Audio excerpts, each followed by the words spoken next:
यो कस्तो खालको ब्रेकफास्ट हो मेरो बुढीले बनाएको मासु त कस्तो मिठो हो। आज यस्तो जाडोमा कस्तो मासु खाएको मैले आम्ममममम।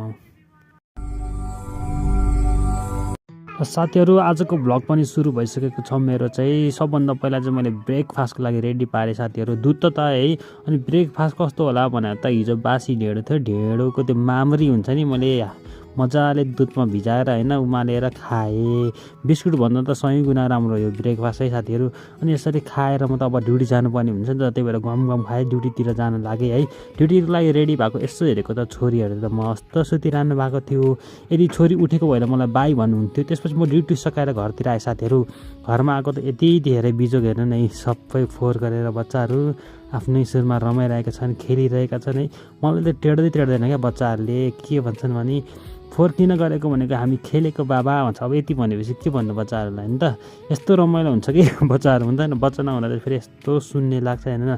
मैले तिमीहरूलाई फोहोर गरेको मम्मीले भनिदिन्छु भनेको त के टेर्नु मलाई होइन।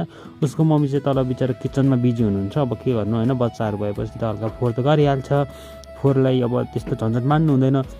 अनि मम्मीले चाहिँ मेरो लागि अब ड्युटीबाट आयो भनेर भोकाएको होला भनेर चाहिँ दुध तताएर ल्याइदिनु भएछ होइन। अब दुध मात्रैले त हुँदैन नि, हल्का अब भोक लागिरहेको हुन्छ। त्यही भएर आमाले अब अस्ति मैले ल्याइदिनु भएको भुजा हालिदिनु भयो। यसरी हल्का भुजा र दुध अलिकति खाएपछि त एकछिनको लागि भए पनि पेट टन्न हुन्छ भनौँ न होइन।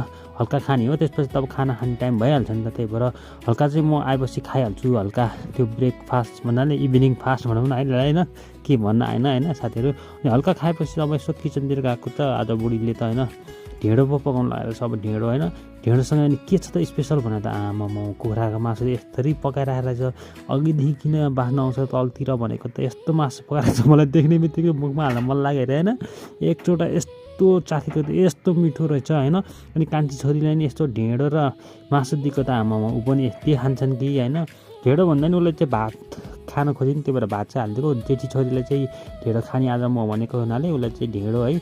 अनि के भने बुढीले चाहिँ अब मेरो लागि चाहिँ खानै बनाइदिएको रहेछ, किनकि अब म ढेँडो खान्छु तर अब खानै पकाइसक्यो भएर चाहिँ अब मैले पनि आज चाहिँ खानै खाएँ साथीहरू होइन। अनि यता ठुलो छोरीले चाहिँ आजभोलि खुब ढेँडो खान थालेकी छिन् है। मासु र ढेँडो हालिदिएको ठुलो छोरीको लागि होइन। उसले मासु खासै मन त पराउँदैन, 1-2 पिस मात्रै खाने हुनु होइन। अनि यता सानो छोरीले चाहिँ अलिकति उसको दिदीको तुलनामा खान्छन् मासु धेरै। यता उसको मम्मी चाहिँ ढेँडो खानको लागि रेडी हुनु भइसकेको छ। ढेँडो स्पेसल हाम्रो आमा र उसको बुहारी भनौँ न मेरो बुढीले चाहिँ खानुहुन्छ।